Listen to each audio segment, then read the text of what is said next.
अस्सलामुअलैकुम नाजरीन, मैं हूँ रामीन सैयद और आप देख रहे हैं प्रोग्राम राज़ो नियाज़ ओरिया मकबूल जान और ज़फ़र हिलाली साहब के साथ।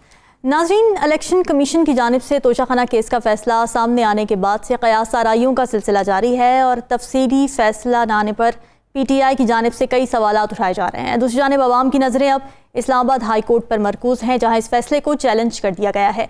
दूसरी अहम बात यह है कि चीन के शी जिनपिंग तीसरी मुद्दत के लिए सदर मुंतखब हो गए हैं और तवक्को ये की जा रही है कि ये पेशरफ्त पाक चीन ताल्लुकात में मज़ीद इस्तेहकाम लाएगी।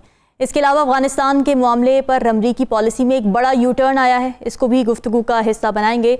सबसे पहले बात कर लेते हैं इलेक्शन कमीशन की जानिब से तोशाखाना फैसले के आगे क्या होने जा रहा है।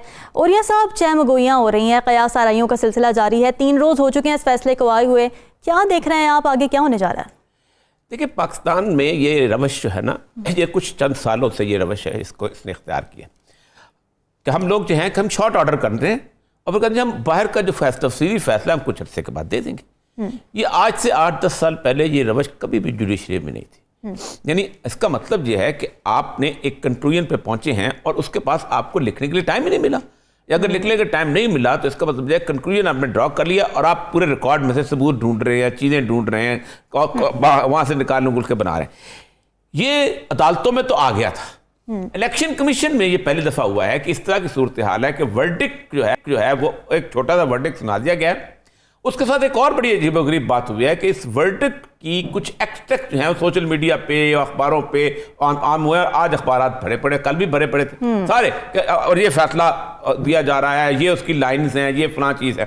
फिर एक और चीज़ जो एक और अफवाह साथ साथ गर्दिश कर रही थी कि पंजाब के जो हैं उन्होंने अपना मेंबर बाबर हसन भरवाना, जिसके बारे में मैंने परसों में बताया था कि उनकी पूरी नौकरी किस किस्म की है, खुद चेयरमैन की नौकरी भी किस किस्म की रही है, उसका रेपुटेशन लोग बता सकते हैं, मुझे कहने की कोई जरूरत नहीं जी। तो वो उसने दस्तखत नहीं किए। उसके बारे में कहा गया कि जुमेरात तक थे और फिर डेंगी हो गया, अब उनके दस्तखत करवा लिए जाएंगे, जो भी है। ये ऐसी कंट्रोवर्सी थी जिसके अंदर से एक अहम तरीन बात जो थी वो गुज़श्ता कई सालों से रिवाज पकड़ गया है और वो अदालत के नाम पे भी, कोई भी अदालत जो ऐसा करती है, एक इंतहाई बैड नेम आता है कि जुमे को शाम के वक्त फैसला किया जाता है ताकि हफ्ते और इतवार की जो छुट्टी होती है उसमें अदालत ना हो और उस फैसले के अंदर जो भी आपने काम करना है, किसी का मकान गिराना है, किसी को गिरफ्तार करना है, किसी को कुछ करना है, ताकि वो अपील ना कर सके। यहां भी यही फैसला, यानी अगर 2-3 ये फैसला ऐसा नहीं था कि कल को पाकिस्तान के फैसला किया जाता तो पाकिस्तान की तकदीर इधर से उधर हो जाती, ये फैसला कर दिया गया।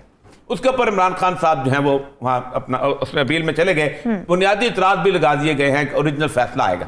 लेकिन अगला जो हफ्ता है ना जी, क्योंकि हम तो आज इस हफ्ते का आखिरी प्रोग्राम है, हम इंशाल्लाह लजीज अगले जुमे को इंशाल्लाह हाजिर होंगे, उस वक्त तक लगता है बहुत कुछ बदल चुका होगा। अगर बदल नहीं चुका हुआ तो बहुत कुछ बदलने वाला होगा और उसका रास्ता अख्तियार किया जा चुका होगा। अदालत क्या फैसला करती है इसके ऊपर। इमरान खान ने खास तौर पे जुमे तक का जो वक्त लिया है वो सिर्फ ये देखना चाहता है कि इस मामले को आगे कैसे ले जाया जा सकता है। दूसरा, दोनों तरफ से 2 बयान आ चुके हैं। एक शहबाज शरीफ का बयान है कि हम तो 11 महीने तक, जब तक मैशत ठीक नहीं होती, हम नहीं करते किसी तौर पर इलेक्शन नहीं करवाएंगे।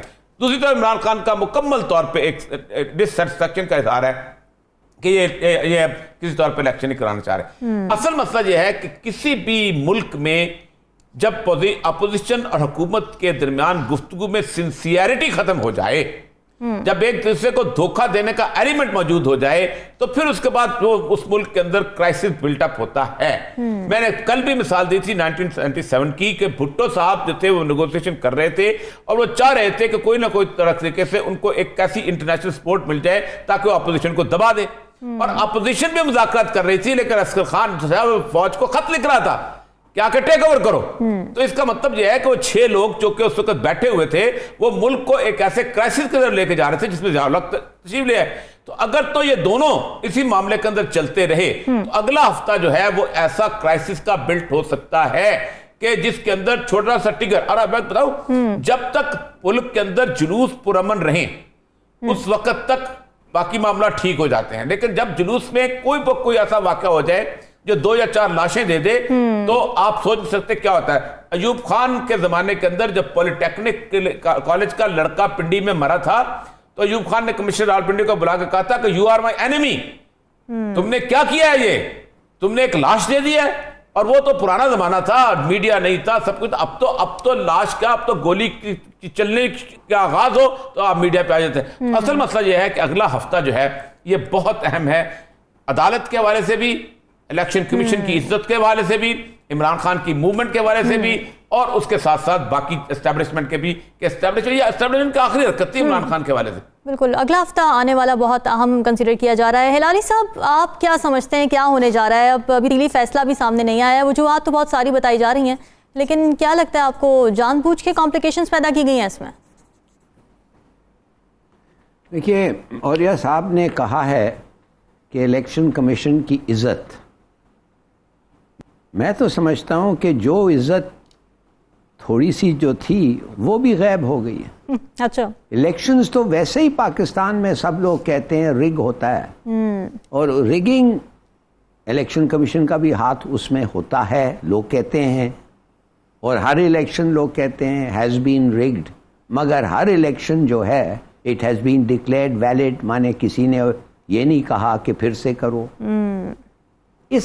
तो मैं ये समझ नहीं सकता हूं कि एक अगर इदारा है इलेक्शन कमीशन जिसमें ऐसे लोग होने चाहिए जो अंग्रेजी में कहते हैं ना हुआ विसल क्लीन, उनके खिलाफ कुछ नहीं हो रहा है, मगर इधर एक मेंबर साहब हैं जिनके खिलाफ नैब में केसेस हैं, जो गवर्नमेंट के, सिंध गवर्नमेंट के अपॉइंटी हैं, और साथ साथ एक नौकरी पे जिससे वो तनख्वाह ले रहे हैं, और साथ साथ कमीशन में बैठे हुए हैं। तो यार ये तो कॉन्फ्लिक्ट ऑफ इंटरेस्ट है। तो ऐसे इनको क्यों अपॉइंट किया गया, नोइंग दैट। दूसरी बात, जैसे इन्होंने कहा पंजाब के जो नुमाइंदे हैं, वो तो मुझे तो अजीब किस्म के रूमर्स उधर से आ रहे हैं कि वो क्यों ऑब्जेक्ट कर रहे हैं। वो ऑब्जेक्ट कर रहे हैं, वो कुछ चाहते हैं, इसलिए उन्होंने आज अब तक साइन नहीं किया। बकौल साहब अफवाहें, जी क्या चाहते हैं, क्या चाहते हैं? अफवाहें। अच्छा, वो चाहते हैं कि नेक्स्ट चीफ इलेक्शन कमिश्नर वो हो जाए, उनको दिया जाए अंडरस्टैंडिंग। अभी ये तो आई एम नॉट सेइंग कि ये पक्का है, ये नहीं है, ये रूमर है, मगर इस किस्म के रूमर जनरेट उस वक्त होते हैं जब मिसाल के आप लोग कुछ जिनको आप सिलेक्ट कर रहे हैं उनकी बैकग्राउंड आपने you have not inquired enough. दूसरी बात, मेरे ख्याल में औरिया साहब, जो लोगों को काफ़ी कंफ्यूजन हो रहा है, वो कह रहे हैं कि नवाज शरीफ के खिलाफ प्रॉपर्टी उसका जब्त हो रहा है और ये और वो, तो इमरान खान के भी खिलाफ केस हुआ है, तो इमरान खान साहब की क्यों नहीं प्रॉपर्टी जब्त हो। मैं समझता हूं कि हमारे व्यूअर्स को हमें एक्सप्लेन करना चाहिए।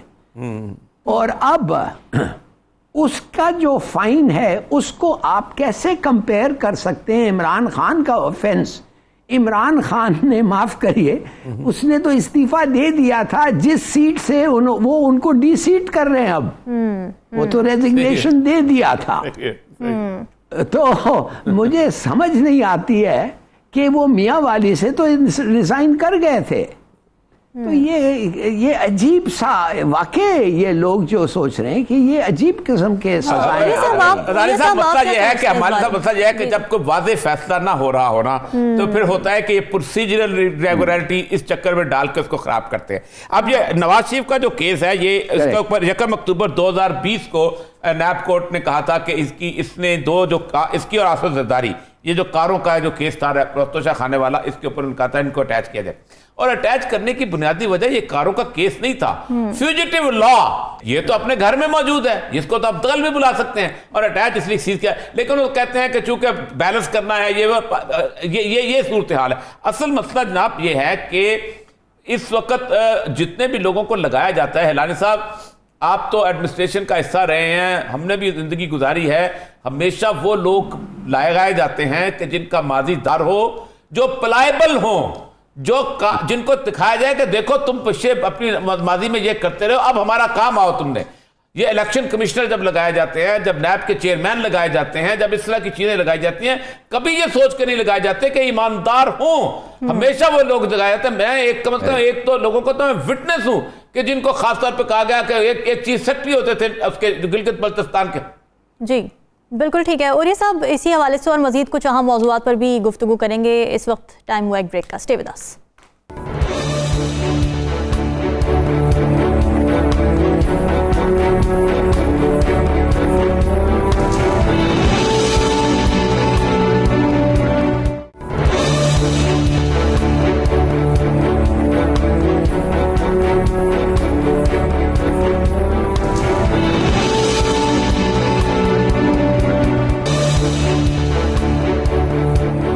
वेलकम बैक नाज़रीन। ब्रेक पर जाने से पहले हम तोशाखाना रेफरेंस के हवाले से बात कर रहे थे कि आगे क्या कुछ होने वाला है, अगला हफ्ता कितना इंपॉर्टेंट है। और ये सब आप कुछ बता रहे थे कि चेयरमैन इलेक्शन कमीशन की जो मेरिट पे तकर्री है उस पर कुछ डाउट्स नज़र आते हैं हमें। देखिए, कभी भी नहीं ऐसा हुआ कि पाकिस्तान में इन पोजीशंस के ऊपर किसी ऐसे आदमी को लगाया गया कि जिसका माजी ईमानदार हो या किसी साइड को ना लेता हो।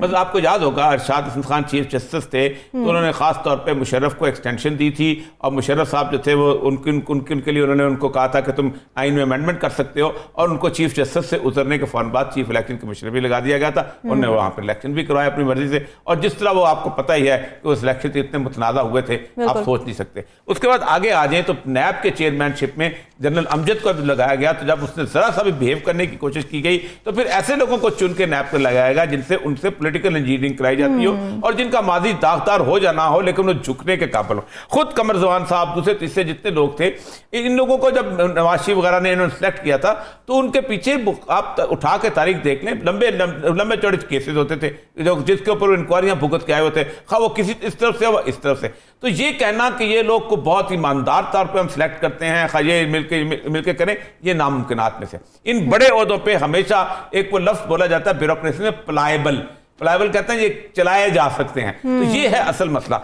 अब ये जब तक ये नहीं होता कि हम जहां पर ऐसे बंदों को ले आएं कि जो सही इंसाफ की बुनियाद पे काम करें, कानून की बुनियाद, पाकिस्तान का मुस्तकबिल ठीक नहीं हो सकता। ठीक है। और ये सब हिलाली साहब हमारे साथ मौजूद हैं। अगले टॉपिक पे बात कर लेते हैं। चीन के शी जिनपिंग तीसरी मुद्दत के लिए सदर मुंतखब होने के लिए उनकी जो है वो अब हमवार हो चुकी है और तवक्को की जा रही है कि ये पेशरफ्त पाक चीन ताल्लुकात में मज़ीद इस्तेहकाम लाएगी और यकीनन इसके आलमी सियासत पर भी असरात मुरतब होंगे। हिलाली साहब, आप क्या देख रहे हैं? चीन में सदर शी जिनपिंग ने मज़ीद ताकत हासिल की है तो अब आलमी मामलात पर किस तरह से उसके असरात मुरतब होंगे? और अगर चीन अमरीका ताल्लुकात की बात की जाए, किस तरफ आप देख रहे हैं रुख हो रहा है इनका? चीन अमेरिका ताल्लुकात के बारे में मेरे ख्याल में ज़्यादा इंटरेस्टिंग होगा कि हम बात करें चीन और पाकिस्तान के ताल्लुकात के बारे में, कि ये अब जो आने वाला वक्त है, ये जो नया क्या जी जो अभी इलेक्ट हुआ है, ये क्या करना चाहता है और चीन में क्या हो रहा है और हम किस किस्म के इनके साथ रिलेशनशिप रखना चाहिए। अगर आप बुरा ना माने तो मेरे ख्याल में लेट्स टॉक अबाउट जी अगला मेरा सवाल लाली साहब यही था, आप इस पे बात करने पहले। हाँ, देखिए, पहली बात यह है कि मैसिव चेंजेस आ रहे हैं दुनिया में, पॉलिटिकल एंड इकोनॉमिक रीअलाइनमेंट, दुनिया रीअलाइन हो रहा है, चाइना इमर्ज कर रहा है एक हाइपर पावर, और प्रेसिडेंट जी के जितना माओ के बाद यही आदमी एक है जो चीन को अपने काबू में रखा हुआ है। He is the acknowledge leader of China और द मोस्ट पावरफुल आफ्टर माओ। अब चाइना जो है वो देख रहा है, नए अलायंसेस बना रहा है, पार्टनरशिप्स बना रहा है। क्यों? इसलिए उसने देखा है कि नेटो इकट्ठा हो रहा है उसके खिलाफ, इसलिए उसको पता है कि क्वाड बन गया है एशिया में, अमेरिका, इंडिया, जापान और ऑस्ट्रेलिया। तो वो जानता है, वो समझ गया है कि मैं क्या करूं, मैं क्या राइवल अलायंसेस बनाऊं, और ये राइवल अलायंसेस में वो तलाश कर रहा है लोगों को, और साथ साथ अपनी मिलिट्री को। देखिए, जी जो है इसकी फोरमोस्ट कंसंट्रेशन है कि चीन की मिलिट्री को तगड़ा करें। विदाउट अ स्ट्रांग मिलिट्री वो बार बार कहता है हम कुछ नहीं हैं, तो वो भी उसको भी बढ़ा रहा है। अब पाकिस्तान की एक खुशकिस्मत है कि हम चीन के नेबर हैं, हमारे साथ उनका बड़ा अच्छा रिलेशनशिप है, मगर ये काफी नहीं है कि अच्छा रिलेशनशिप हो और तो कुछ तकरीरों में कह दें। मैं जानना चाहता हूं कि सब्सटैंशियल ये हो, क्या कहते हैं, इंटरलिंक्स हो। हमें इंटरलिंक करना चाहिए चाइना में। अमेरिका 7 समंदर पार है, खुदा के लिए ये नॉन अलाइनमेंट और ये मत सोचें, वो बहुत दूर है। ये हमारे साथ है, we have a common border. तो इनके साथ मिलें, सॉलिडली मिलें, जल्दी मिलें, इसलिए कि अगर हम इनके साथ अलाइन कर सकते हैं पॉलिटिकली और इकोनॉमिकली, तो it's a big big big क्या कहते हैं, प्लस हमारे लिए, हमारे डिफेंस के लिए, हमारी इकोनॉमिक डेवलपमेंट के लिए। तो क्या करना चाहिए? देखिए, अमेरिका ने तो आपको कह दिया है, जी जी जी जी लाली साहब, अमेरिका ने आपको कह दिया है कि इंडिया जो है हमारे लिए टेक्स प्रायोरिटी ओवर यू। उन्होंने अल्फाजों से और एक्शन से बता दिया है कि India matters for the west और तुम कम। तुम तो वैसे मैटर करते ही नहीं हो, मगर लेट्स से तुम कम। अब दार साहब गए अमेरिका।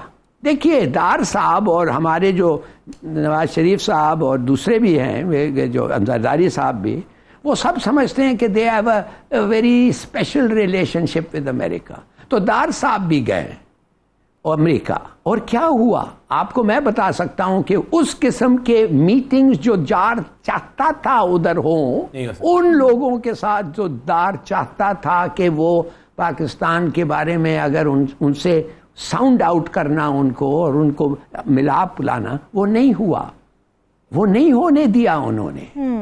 वो की यूएस ऑफिशियल्स दार उनको नहीं मिला, हालांकि वो कहते हैं कि मैं 14 मीटिंग्स हर रोज कर रहा था 4 दिन में। तो क्या ये क्यों हुआ?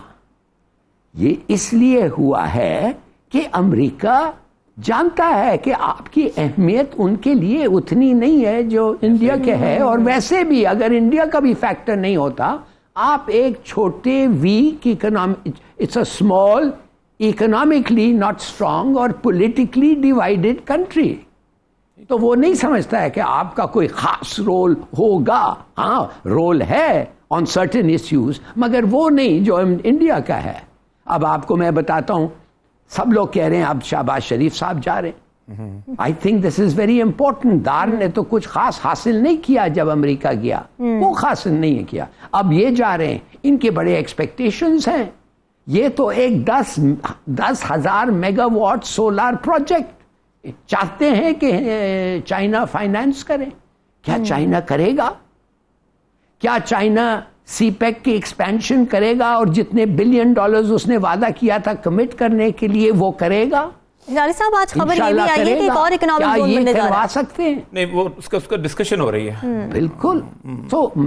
तो मैं सिर्फ ये कहता हूं कि बताओ उनको जब आप उधर हैं कि हम आपके साथ आगे मिलके चलना चाहते हैं। फॉरगेट ये वेस्टर्न जो अलायंसेस हैं, हमारे लोग इधर हर वक्त वेस्ट के तरफ देखते हैं, एंग्लोफाइल्स हैं, अमेरिकन ये उनके तरफ देखते हैं। हम सिर्फ अमेरिका और यूरोप का सोचते हैं। खुदा के लिए चीन का सोचो। यही पॉइंट ओरिया साहब की तरफ से चलते हैं। ओरिया साहब, आप समझते हैं कि हमें अब फोकस पाक अमेरिका ताल्लुकात के बजाय अब जरूरी है कि फोकस अब हम अपना चीन और पाक ताल्लुकात पर रखें? देखें, ये तो पाकिस्तान के जो खैरखा हैं गुज़श्ता तकरीबन 20 साल से कहते चले आ रहे हैं कि अमेरिका हमारा नॉन ट्रस्टेड अलाई रहा है हमेशा। और जब भी अमेरिका के साथ हमने दोस्ती की है, बल्कि कभी छोड़ी नहीं, तो जब भी उसकी ज़रूरत होती थी वो हमें पास आ जाता था और हम पे ऊपर जो है भरोसा करता था। और जब उसकी काम निकल जाता था तो हमें छोड़ देता था। एन मुश्किलात के अंदर हमें उसने छोड़ा है। मैं इस पूरे के पूरे फिनोमेना जो है ना, प्रेसिडेंट जी का और पाकिस्तान का, और प्रेसिडेंट जी के इस दफ़ा तीसरी दफ़ा दोबारा कम्युनिस्ट पार्टी का सदर इलेक्ट होना, सेक्रेटरी जनरल इलेक्ट होना और फिर उसके बाद सदर बनना जो है, इस फिनोमेना को पाकिस्तान के लिए बहुत बड़ा सबक है। देखिए, होजिन ताओ यहाँ आए थे 2006 में। 2006 में मुझे याद अच्छी तरह बशारा मार की सैर कराते हुए चीज़ों को जब डिस्कशन करते हुए तो बाकायदा उसके अंदर चले गए थे। उसमें उन्होंने चाइना को खोला था, लेकिन उसके बावजूद भी वो एक स्टेटस को के नुमाइंदा थे। चाइना में फैक्ट्रियां लग गई थी, चीज़ें, यहाँ से लोग जाते थे और कहते कि चाइनीज़ जो है वो बड़े करप्ट हैं। जिस तरह का माल जिस रेट पे जाके उससे खरीद लो, ले आओ, ये कुछ बड़ी अजीब गरीब किस्म की एक रेपुटेशन बन गई हुई थी। ये जो शख्स प्रेसिडेंट जी है, ये बड़ा पुराना वर्कर्स में था। जब माओ जे तुंग का कल्चरल रेवोल्यूशन आ रहा था 1966 से 76 तक, तो ये छुपा हुआ था, क्योंकि ये समझता था कि ये जो कुछ हो रहा है ये गलत हो रहा है। और ये एक फार्म पे ऊपर मजदूरी करता था, और कहा जाता है कि वहाँ सिर्फ किताबें पढ़ा करता था। और ये सबसे ज़्यादा जिस शख्स से मुतासर था वो ली कुआन हू था, जो कि सिंगापुर का, जिसने सिंगापुर बदल के रख दिया था। फिर उसके बाद टाननमेन स्क्वायर का वाक़ा 89 का याद होगा सबको, जब मुजाहरे शुरू हुए थे तो उन्होंने टाननमेन स्क्वायर को था उसको मुकम्मल तौर पर उसमें लोगों को कत्लेआम किया था और फिर अमन लेके आए थे। हू जिनताओ के बाद अभी हू जिनताओ मौजूद था इसमें, इस इलेक्शन के दौरान उसको बकायदा उठा के बाहर निकाल दिया उन्होंने। उनका अब तुम्हारी जरूरत नहीं, तुम जाके बीमार आदमी तुम जाओ, क्योंकि इसने जी ने एक जील दी थी और वो बिल्कुल पाकिस्तान से मिलती हुई थी। उसने कहा जब तक चीन के अंदर से बददियानत और करप्ट लोगों का खात्मा नहीं होता उस वक्त तक चीन तरक्की नहीं कर सकता, बल्कि 10,000 मिलें लगा दो, शानदार किस्म की चीजें कर दो। इसने कैंपेन शुरू की थी और चाइनीज में कहते हैं from fly to the tiger, यानी चीते से लेके मक्खी तक हम लोगों को देखेंगे, यानी छोटे एहलकार को भी सजा देंगे और बड़े को भी। 11 लाख बंदों को सजा दी गई, जिनमें मेजर जो थे वो ऐसे थे जिनको फांसियों पर लटका दिया गया। उसने कहा करप्ट बंदा साफ करो और उसके बाद आगे तरक्की करो। और उसके बाद देखें ये 2013 में जब ये आया है तो उसके पहले 3 सालों के अंदर ये सजाएं हुई हैं और करप्ट लोगों को उन्होंने खत्म किया और आज ये इस सतह पे आ गया।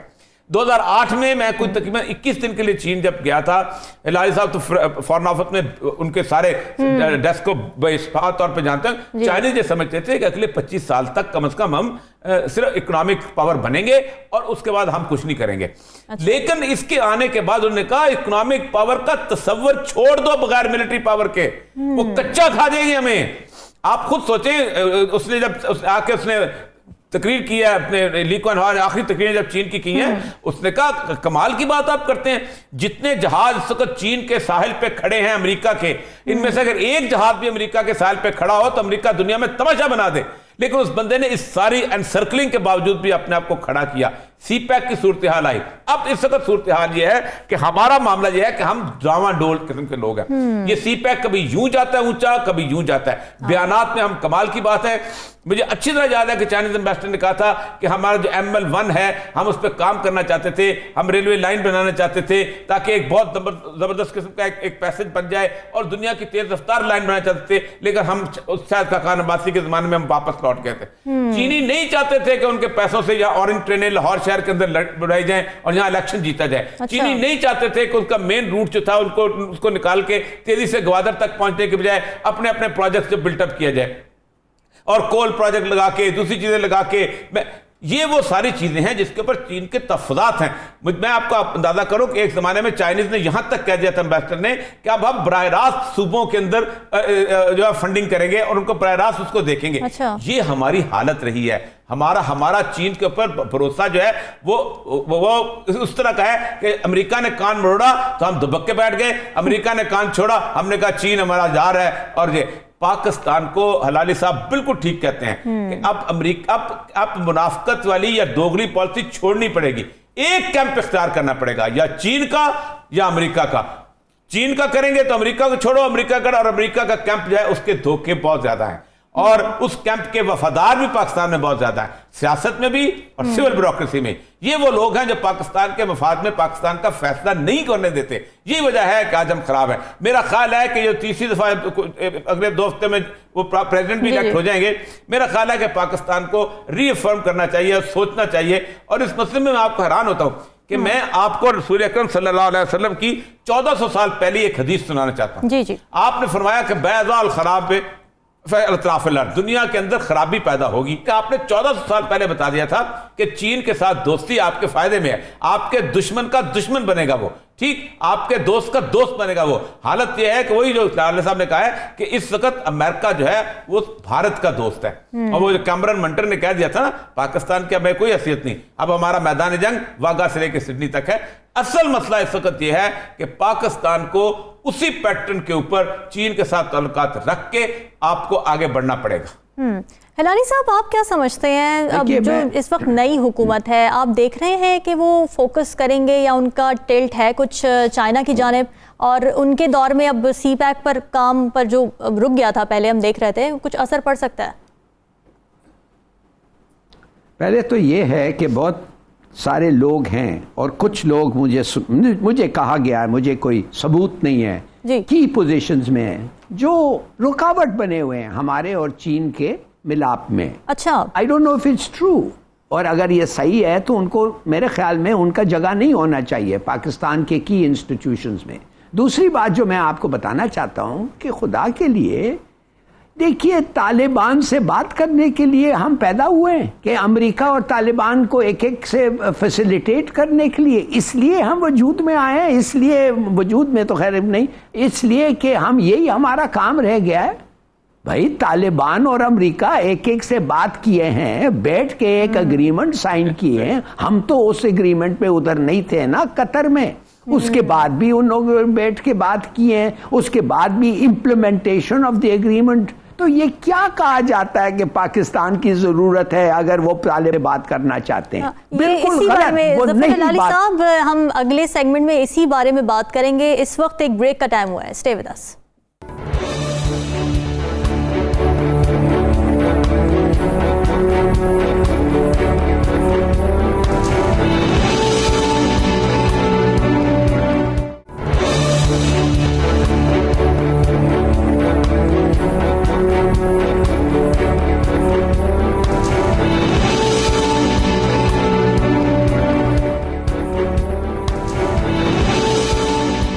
वेलकम बैक नाज़रीन। इंटरनेशनल फ्रंट पे यहाँ पेशरफ की हुई है कि अफगानिस्तान में अमेरिका के खुसूसी नुमाइंदे थॉमस वेस्ट ने कहा है कि अमेरिका को तालिबान के साथ मामलात के लिए पाकिस्तान समेत किसी भी मुल्क की जानिब से सहूलतकारी की कोई ज़रूरत नहीं है और अमेरिकी पॉलिसी में एक बड़ा यू टर्न इसे कहा जा सकता है।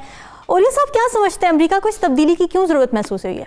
देखिए, ये अमेरिका की तब्दीली नहीं बल्कि तालिबान की इंटरनेशनल पॉलिसी की सक्सेस है। अच्छा, आप देखें, तालिबान ने अपने रीजन के अंदर तमाम जितने भी मुल्क हैं उन सब के साथ ताल्लुकात जो हैं बेहतर बना लिए हैं। उस दिन उसने कहा अपना वजीर खारजा ने कि हमारा इस वक्त सबसे बेहतरीन दोस्त जो है वो ताजिकिस्तान है।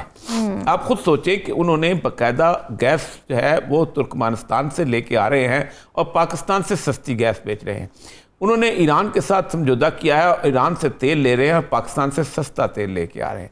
उन्होंने रूस के साथ मुज़ाकरात किए और रूस के साथ उनकी ट्रेड जो है वो गंदम के हिसाब से, बाकी चीज़ों के हिसाब से बन गई और बाकायदा वो एक ब्लू आइड बन गए। पाकिस्तान से सी पैक का जो मुकम्मल तौर पे फंड्स थे जिससे यहाँ ट्रेन बिचनी थी, उन्होंने चाइना के साथ मायदा किया। चाइना ने वाखान कॉरिडोर से बाकायदा पटरी बिछाई और इसे एक साल के अंदर अंदर वो उस वक्त कितने लाख मीट्रिक टन जो है वो सामान जो है वहाँ आ रहा है। वो मुल्की मफाद पे सोच रहे हैं, इसलिए उनकी इज्जत भी है। इसलिए अब पाकिस्तान जो है ना वो बीच वाला ख़त्म हो गया हुआ है। आप खुद सोचें कि कायदा मुझे हैरानी हुई कि उस दिन उनके जो ज़बीला मुजाहिद लोग कह रहे थे कि पाकिस्तान को हमने आम रेट पे कोयला जो था हमने तक बेच दिया कि आप कोयला हमसे खरीदें। ठीक, और हुआ ये कि अफगानिस्तान में आज भी कुछ हल्के ऐसे हैं जो समझते हैं कि पाकिस्तान ने 20 साल हमसे बेवफाई की, अमेरिका को अपने अड्डे दिए और हमारे ऊपर ड्रोन्स गिराए गए, हमारे साथ जुल्म हुआ, हमारा साथ नहीं दिया, तो आप उनको पाकिस्तान को क्यों दे रहे हैं सस्ता, आप उनको महंगा बेचें। तो हमें फिर ऐलान करना पड़ा कि हम महंगा बेच रहे हैं। पाकिस्तान जानबूझ के ऐलान कर रहा था कि हम कोयला, तो उनकी मैं सोचता हूँ फॉरेन पॉलिसी जो है हमसे कई गुना बेहतर हो गया, उनकी मईशत स्ट्रांग होती चली जा रही है बावजूद के उनके सैंक्शन है। इसीलिए अमेरिका को ये कहना पड़ा, जब भी राली साहब जाने से पहले कह रहे थे कि अमेरिका जो वो खुद करता है। जब 2013 में तैयब आगा को लेके गए थे और उन्होंने कतर का दफ्तर खोला था तो पाकिस्तान ने खुलवाया था, बल्कि पाकिस्तान में तो उन्होंने कहा था ये उनके तालिबान का जो दूसरा ग्रुप है कि जो कि अपना मौलाना अख्तर मंसूर के मुखालफ वाला ग्रुप था, उसको आप पकड़े तो और हमें दें। तो उसके बाद उन्होंने जो सब गायब हुए और फिर पाकिस्तान पर जो इल्जामात लगे, ये एक पाकिस्तान में रीजनल चेंज आ रही है। इसके साथ एक और मैं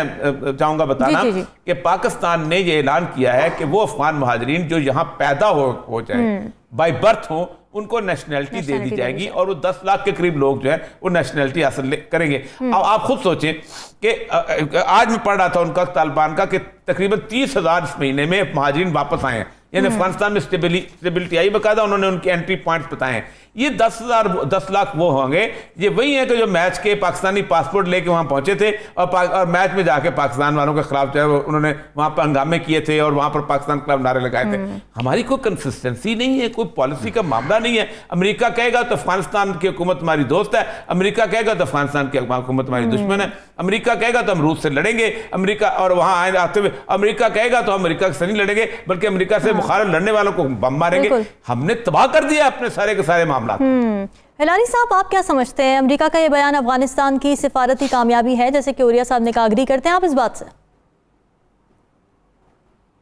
देखिए, सीधी सादी बात यह है, खुदा के लिए थोड़ा सा तारीख पढ़ें। आपको पता होना चाहिए कि जब आप वजूद में आए 1947, वाहिद एक मुल्क था जो आपको रिकग्नाइज नहीं करता था, और आज तक उनका क्लेम है अटक से लांडी कोठल से लेके अटक तक ये सब अफगानिस्तान है। कोई गवर्नमेंट या प्रेसिडेंट हो या बादशाह हो या अमीर हो या जो भी हो, हर आदमी का यही था।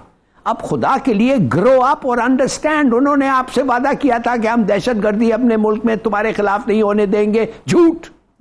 टीटीपी को उन लोग ये देते हैं, क्या कहते हैं, हथियार दे रहे हैं, पैसे दे रहे हैं। टीटीपी कैसे आया इस मुल्क में? इसीलिए आया ना कि उनको वो मदद कर रहे हैं। टीटीपी ने उनका बैथ लिया है, सपोर्ट करते हैं उनको। आधा एम्यूनिशन और वेपन्स जो उनको मिले थे अमेरिकनों के साथ, ये टीटीपी को दिए हैं। तो कहने की बात यह है, तो आपने क्या, व्हाट इज योर रिएक्शन? आप तो उनके साथ बात करना चाहते हैं, क्या बात करना चाहते हैं भाई? They are not interested. वो कहते हैं हमें अपनी हथियार के साथ पाकिस्तान में घूमने दो। कहते हैं अगर हम आएंगे, हथियार के साथ आएंगे, हमारा इस्लाम लगेगा पूरे इलाके में। और पहले तो वो कह रहे हैं ये जो कबाली एरिया है उसको वापस रिस्टोर करो। ये जो बना है खैबर पख्तूनख्वा, उसमें से ट्राइबल एरियाज को निकालो, हमें वापस दो। गॉड सेक, आप समझ नहीं सकते, रीड नहीं कर सकते, आप क्या चाहते हैं? ये लड़ाकू कौम है, ये ब्रिगेंड्स हैं, ये लड़के जिंदा रहते हैं। अब आपने, वो कहते हैं आपने हवाई जहाज को ज़ाहिरी के खिलाफ ओवरफ्लाई करने दिया। बिल्कुल, अगर मुझे नहीं पता करने दिया या नहीं, मगर अगर करने दिया तो ज़ाहिरी क्या था? Was he a well wisher of Pakistan? Pakistan को उसने फायदा पहुंचाया और उन्होंने वादा किया था कि उसको एलिमिनेट, उसको हम पनाह नहीं देंगे, माने टेररिज्म को, टेररिस्ट को पनाह नहीं देंगे, और पनाह दे रहे हैं। और अगर अमेरिका हमारे ऊपर से फ्लाई करता है, आप क्या चाहते हैं कि हम जंग लड़ जाएं अमेरिका के साथ? इसलिए वो एक दहशतगर्द को मारने जा रहे हैं हमारे ओवरफ्लाइट से। वो कहते हैं तो फिर तुम्हें भुगतना पड़ेगा। हाँ, हम भुगतेंगे। हमारा जो ताकत है वो है हमारा सिक्योरिटी। ये कोई बेकार किस्म के एग्रीमेंट्स जो अफगान के साथ साइन करते हैं वो नहीं है हमारी सिक्योरिटी। और अब मैं मानता हूं, देखिए, अमेरिका हमें इस्तेमाल करेगा जब भी वो चाहता है कि अफगानिस्तान से कुछ गलत चीजें निकल रहे हैं माने उनके खिलाफ, और सबक सिखाने वो आएगा। और उन्होंने कहा है कि हम नहीं होने देंगे। Why do you sign an agreement like that? अगर आप नहीं चाहते कि वो एग्रीमेंट को आप उस पर अमल करें तो साइन क्यों करते हो? तो बहुत बड़े कंसर्निंग इश्यूज है। नाज़रीन, आज की डिस्कशन आपने सुनी, कल हाजिर होंगे मज़ीद अहम मौज़ूआत के साथ। हमें दीजिए इजाज़त, अल्लाह हाफ़िज़।